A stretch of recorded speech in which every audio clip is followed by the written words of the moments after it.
A White House staffer has been fired for a notorious anti-Obama regime Twitter account. A senior U.S. National Security Council staffer has been fired for using anonymous Twitter accounts to send hundreds of messages criticizing the Obama regime from inside the White House.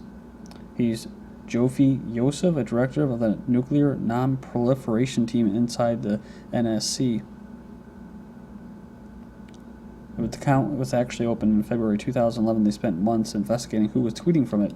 This is interesting because this is the type of news I'll be getting into in the next couple of videos, talking about some pretty kind of deep conspiracy stuff, and then maybe some mainstream articles trying to prove it. But we've talked about nuclear generals, the second one being fired just recently, and then you have this individual. So something's going on in the nuclear aspect of the U.S. government. Maybe people aren't taking orders, so they don't like what they're hearing or what.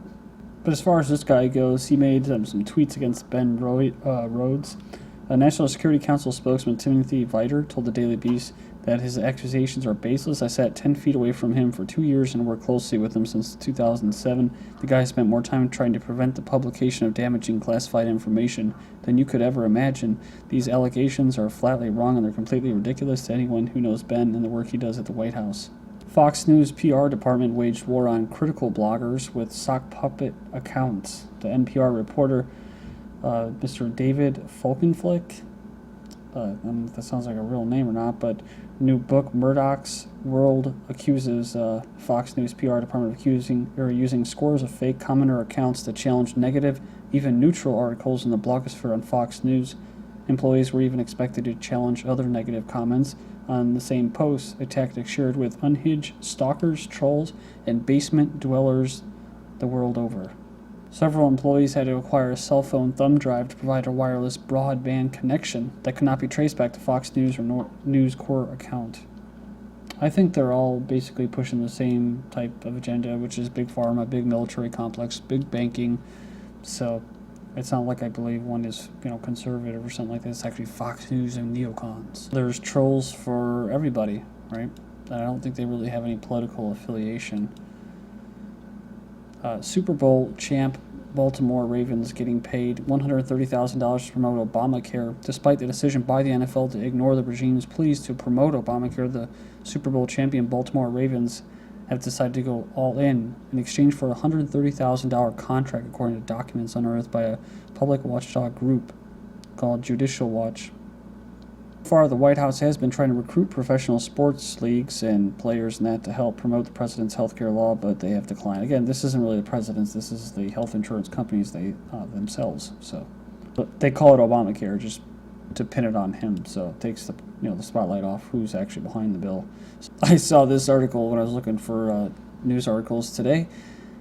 Support for U.S. healthcare law edges up despite website woes. Americans appear to be somewhat warmer to Obama's signature healthcare law despite the troubled rollout of the government website that is essential for blah, blah, blah, right? This is the Gallup survey, which probably manipulates most of public opinion, say that people are slightly more positive than now after they've had it shoved down their throat and have their government held at gunpoint unless they pass the stupid bill. So it just really goes to show you how they engineer consent right here. Very blatant.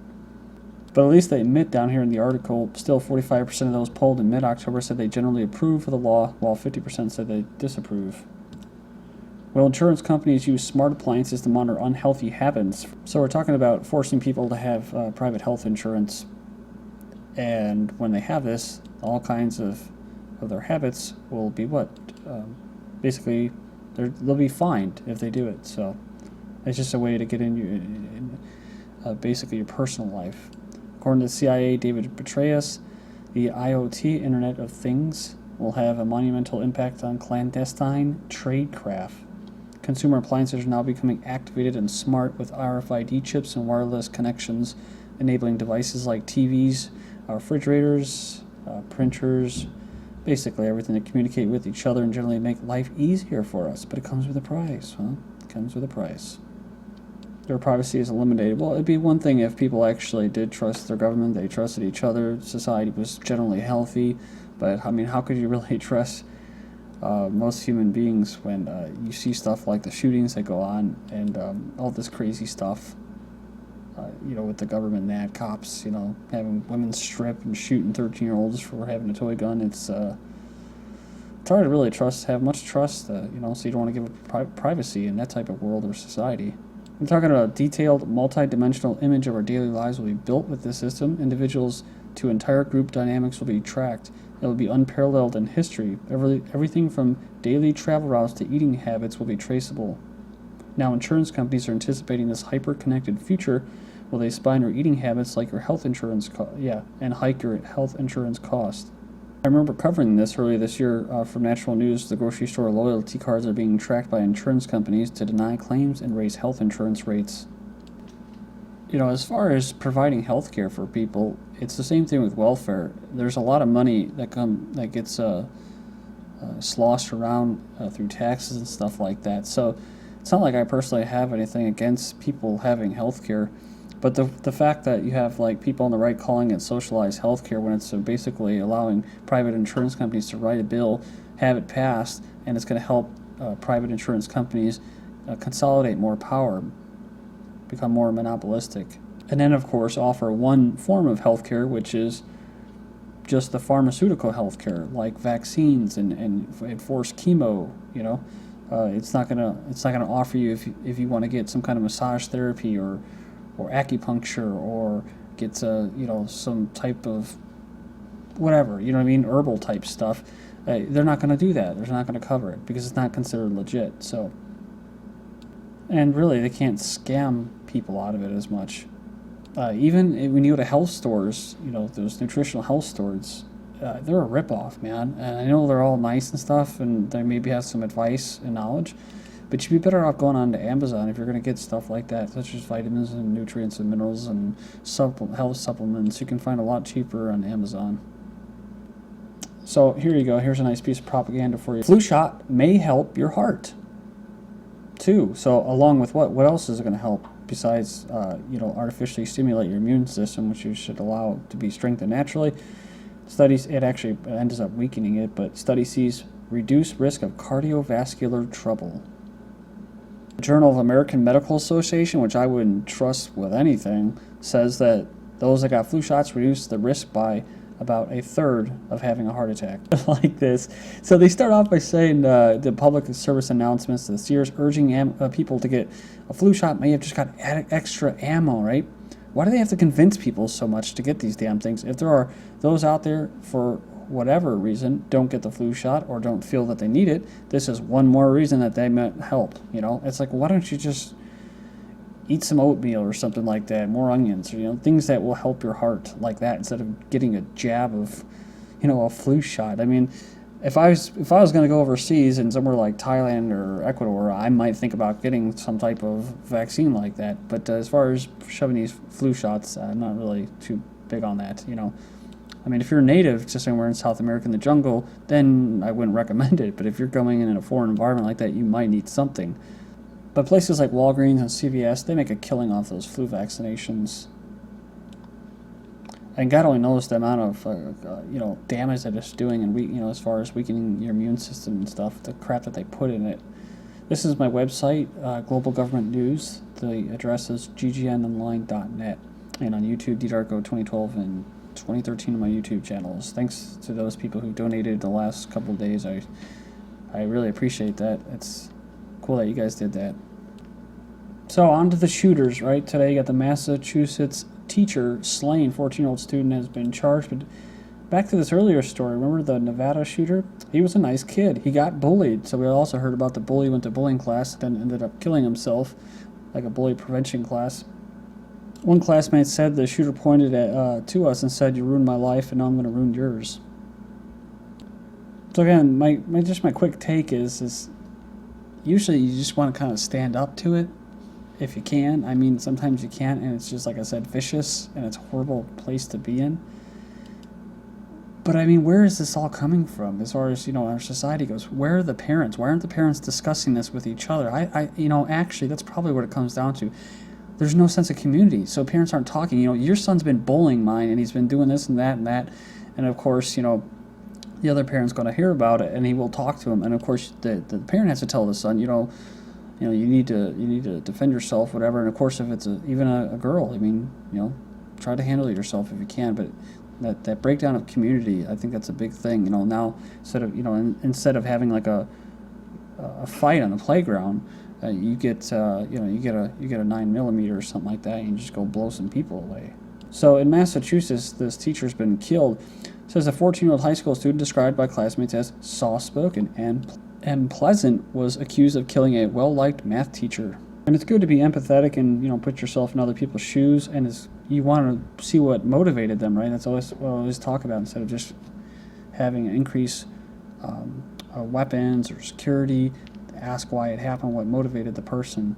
But the reason I covered this the way I did was because I wanted to show like how people are really kind of turning the attackers, the murderers, into somehow victims, or compassionate, nice people. They're just they just had a bad day. So apparently this is the picture of both of them, and this guy, if I read it correctly, he may have come from Tennessee, and his family moved him out of there, so there's obviously some issues prior to that. A teen who killed his pregnant ex-girlfriend because she dumped him smirks in court as her father tells of a heartbreaking moment. He held her in arms until she died from being shot 5 times in the back. So supposedly because he was mad that the girl ended the relationship. I almost wonder with that Massachusetts shooting if there was something like that as far as a relationship type thing. Maybe he wanted it, didn't get it. So again, it comes down to, men being men and just people handling rejection. It's a part of life. You don't go and just grab a gun and start shooting people in the back. California sheriff's deputies shoot and kill 13-year-old in Northern California after repeatedly telling him to drop what turned out to be a replica assault rifle. The right wing will kind of, just completely demonize the cop. I'm not backing the guy up. I do agree there are a lot of guns in the culture. I think it's promoted. You go into the stores and you slowly see all these guns that are getting people used to it. When I was a kid, I had fake guns. I thought they were the greatest thing besides cars, Do I think the cop should have shot him? No. But also I don't think that there should be gun laws. We should just try to make this place a little bit safer, and so you don't really need them. You don't need to lock your doors. You need to have guns. A woman allegedly forced to strip. 2 officers have been charged, facing federal charges related to an incident where a woman was allegedly forced to strip naked while one of the accused officers pleasured himself. So this is in October of 2009. Philadelphia. Armed citizens may be the solution to terrorism, says Interpol's Secretary General. So he said that you either start providing extraordinary security perimeters around anything that might be a target, or else let people carry the means to defend themselves. Surprisingly, he leaned towards empowering individuals to take responsibility for their own defense in an interview with ABC News. He did, though, say that he called for tighter passport controls. So why would he be saying that? Different reasons. Maybe he believes in what he said, but I also believe that there is some type of vendetta flooding society with weapons and stuff like that, so that people will, even conservatives and people that are pro-gun, will be like, well, something's got to be done. The government's got to step in and ban, or, whatever, guns. A cop buys groceries for a mom caught shoplifting. She was trying to leave the supermarket with $300 worth of unpaid food. Upon hearing that the accused was the mother of 3 in dire states, the officer went back in the store and shelled out $100 from her own pocket to buy the woman groceries. Said they made a decision because arresting her wasn't going to solve the problem with her children being hungry. Payrolls in the U.S. rise less than forecasted. They added fewer workers to payrolls in the U.S. than projected in September, indicating the world's largest economy had little momentum leading up to the federal government shutdown. And a big UK energy supplier basically is announcing energy price hikes. It says here by 10%, following recent hikes by British Gas and SSE. One commenter said, another fine example of the benefits of a free corporate monopoly. This is the type of crap that I was talking about, right? Never mind the amount of money that goes into the Federal Reserve System so that we can spend our own money. The military complex, all the different complexes. You're going to blame the welfare recipients, right? U.S. spent $3.7 trillion on welfare over the last 5 years. Oxos says all hell could break loose on November 1st, mostly because of the food stamp cuts set to take effect. DHS is spending a lot of money on armed guards to protect government buildings. along with Arkansas as well. This is GGN, and I'm Darko. Thank you.